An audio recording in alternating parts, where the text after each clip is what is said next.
What's going on? It's me, Desiree. So I wanted to come on here again. It's another live this week. I try to go on live every Wednesday to chat with you all, to talk to you a little bit about who I am. So many of you know that I went to an HBCU, specifically the Norfolk State. And some of my reasons are a little bit different from everyone else's.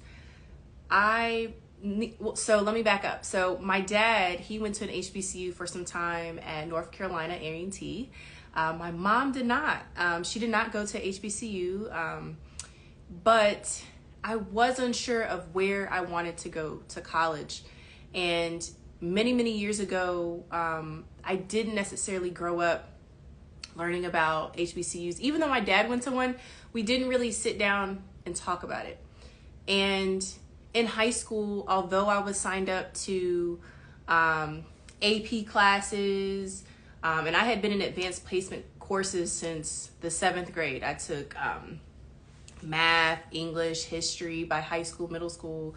I was just taking different advanced placement courses. And so by the time I started looking at different colleges and universities, I wasn't really sure about HBCUs. And so I'm from Northern Virginia, and so back then the go-to schools was Old Dominion, which we called ODU, or VCU. And so those were my top one, like ODU or VCU.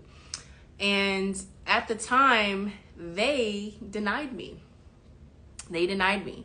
And so out of the two, I said, you know what, I'm going to go to ODU. Like, that's where I'm going to go. And so I sent them another letter to reconsider for me to get into Old Dominion. And I got rejected again. And it's crazy because I reflect on that moment of feeling rejected and not really understanding why. Other than my SATs, as a kid, I struggled with reading. And that's what has kind of birthed my nonprofit, Literature Matters. So if you're into supporting educational and literacy organizations, go to JDesireeLM and give us a follow. So I was not a good test taker. So my SATs weren't good. My test taking skills weren't great either.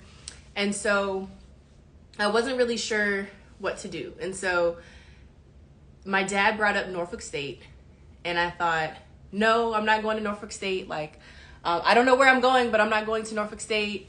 And I reflect on that moment because had I not gone to Norfolk State, my life would be so much different. And at the time, I thought I was better. Like, no, I didn't grow up learning about HBCUs. I don't know anything about them. I'm good. And being a teenager, I know everything. And it was my HBCU that accepted me. Like, it was the only school that accepted me. I applied for 3 schools, and that was the only school that accepted me at the time. And I learned so much from that moment. Looking back now, I am just forever grateful for those rejections, because had I not been rejected, I would have never known the culture and the history, the camaraderie, and just the love that you get from going to HBCU and just learning about myself. And I would have never probably went to get my master's, now my PhD. I've graduated before 35, and I don't believe that would have been possible without going to Norfolk State and meeting forever friends. And so my point is sometimes you're not really sure what you want to do, and you may take that leap of faith. You may get rejected. You will hear no. You will get rejected, as did I. But if you just believe in yourself and try, you never know what the outcome may be. And so in spirit of homecoming right around the corner, I just wanted to give a special shout out to my fellow Spartans. Behold the green and gold. And I am so grateful and blessed that I took that leap of faith and just gave it a shot. You just never know.